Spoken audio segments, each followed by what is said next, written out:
I am Zion Leonahenahe Basque, a PhD student at Arizona State University, here to present our paper, SAILR, a new approach on decompilation.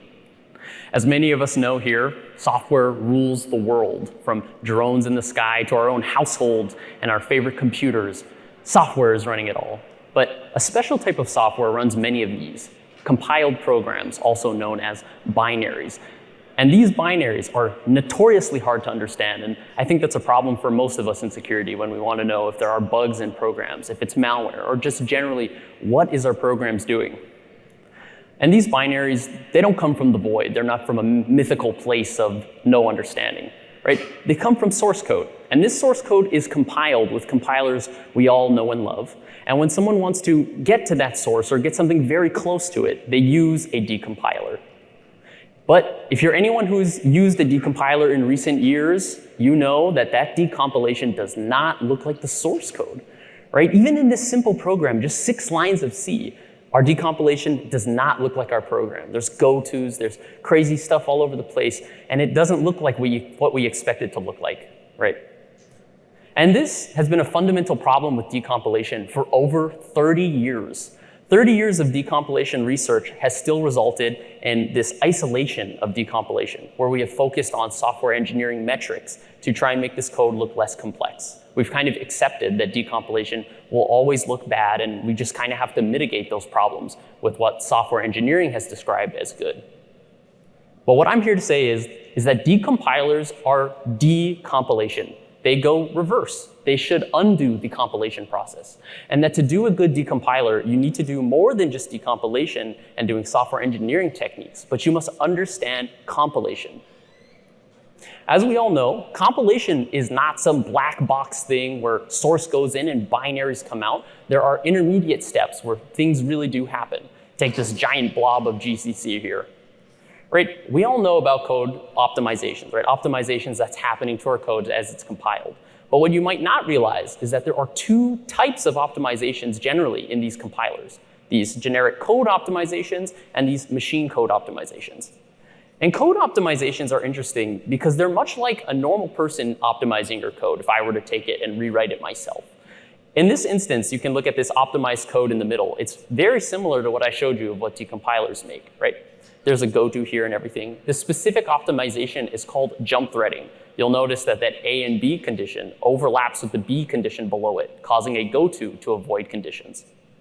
All modern decompilers produce this code from compilation, this intermediate step. And honestly, it's not quite like the source and not what we want. Our goal was to get back to exactly this source code that went into the compiler. And to achieve that goal, we had 3 sub-goals. The first one was to understand why does decompilation for over 30 years has looked so different from what we believe went into the compiler. These gotos didn't exist. These structures don't align right. Why? Second, once we figured out why, fix as many of them as possible. And finally, measure how close is decompilation getting to exact source code, since these metrics didn't exist. So first, let's dive into decompilers, this modern decompilation. In modern decompilation, there's many binary analysis steps that have been built up from awesome conferences like this, right? You have binary lifting, you have variable identification, type identification. And then finally, once you have all of those things and this lifted CFG, you convert that CFG into the linear C you're familiar with. This is called control flow structuring. Control flow structuring, right, tries to take that CFG and make it into code. Now, there are many ways to do control flow structuring, and there has been lots of approaches that have tried to change this, but there have been 2 predominant ways. The first way is called schema-based control flow structuring. This structuring is based on pattern matching, and this kind of green diamond you can see is a if-else-then structure. The yellow there is a sequence structure. When you run out of structures to match these known patterns, you run into gotos. These gotos help you match more patterns.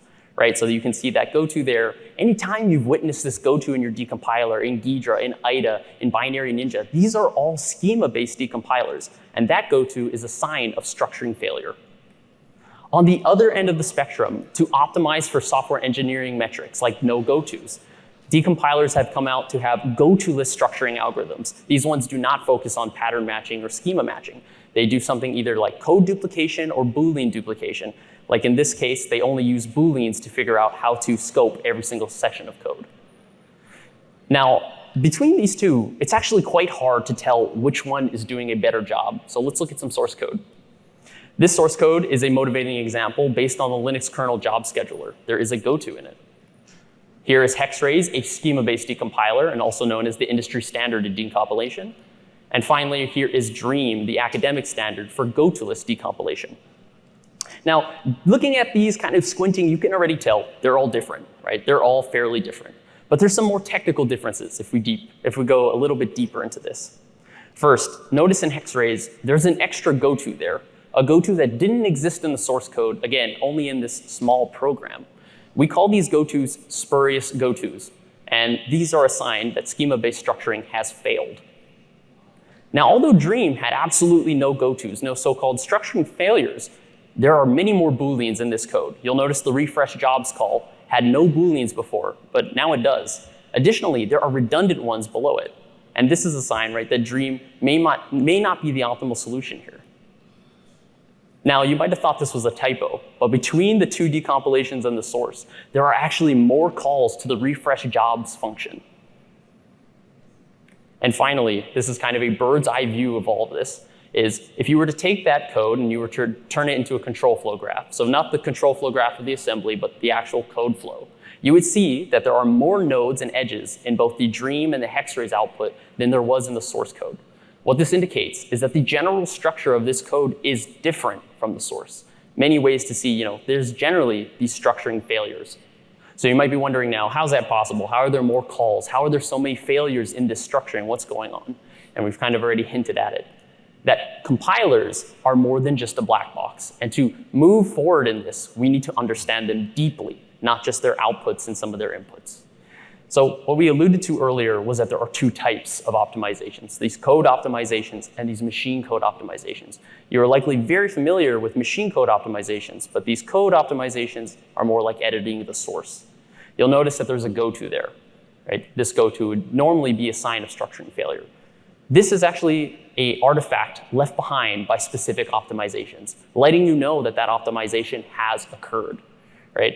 And this is important because we've normally thought of compilers as this kind of eliminating all information. It's fully lossy. You see nothing at the end of this process. But that's not entirely true. There are more artifacts left behind by the compiler than previously thought, and we can use those to figure out how to de-optimize the decompilation. And to understand this more deeply, we studied how each of these optimizations output gotos or make structuring failures in decompilation. You'll notice that there is 6 optimizations that appear to be causing all of the damage. We studied these in the O2 compiler optimization set, right? So this is the most common flag you would use when making production binaries, likely on your Linux machine right now. Additionally, although there's only 6, you'll notice at O0, there are still gotos somehow. And we found that these are optimizations that you cannot disable. They are built into your compiler and they cannot be turned off, something like switch lowering. Aside from finding which optimizations cause the most damage to decompilation, we also categorize these optimizations by their effect on decompilation. 3 categories: optimizations which cause duplication in decompilation, optimizations which cause code condensing or turning multiple blocks into one, and finally, these other transformations that are more like moving code in a way you didn't expect. And together, with this knowledge of both the compilation and decompilation failures, we created a compiler-aware decompiler and structuring algorithm, SAILR, where our target is to get back to the source code that went into the compiler, not that intermediate step. So the SAILR structuring algorithm really goes in 3 parts. The first part is to create patterns to match these duplicating, condensing, and miscellaneous optimizations. The second part is once we have those patterns, we identify them during structuring. And finally, we reverse them according to their GCC 9 implementation. So we studied GCC 9 as our inspiration here, and we later evaluate these across many compilers to see if they work. This is the Anger decompiler that we introduced with this, our SAILR structuring algorithm. And the de-optimization, this little loop over here, is fixed point. And this fixed point loop is usually around 3 iterations in practice that we've seen. Additionally, we made the decompiler robust enough to have other structuring algorithms, such as Phoenix, Dream, RevNG's combing algorithm, and of course, SAILR. All of these we re-implemented and are available to the public. So finally, once we had these new ways to de-optimize it using our deep understanding of compilers, we needed to finally evaluate how close is our decompilation to source code, since these metrics did not exist. So first, we used some common ones, gotos, booleans, calls, and we measured these relative to the source code to see when we are quickly verging away from what our source is. And then we introduced a new metric called control flow graph edit distance, which is much like the motivating example, where we take these texts, we turn them into CFGs, and we see how many edits it takes to turn one into the other. We implemented a new algorithm for this since graph edit distance was too slow, and you can read more about it in our paper. The dataset we used was 26 C Debian packages that span across 7,000 unique functions, and we did this on multiple compilers. Here are some results from one of those. You'll see the yellow are gotos, or the goto sum across all these projects, and the red is the graph edit distance, or an average of them. First, let's take note of these schema lists, these goto lists structuring algorithms. You'll notice that the dream structuring algorithm nearly doubles that of Hexray's graph edit distance, right? Which indicates that when you unilaterally destroy these without understanding what the compiler did, you will verge much further away from the source, doubling that of the industry standard.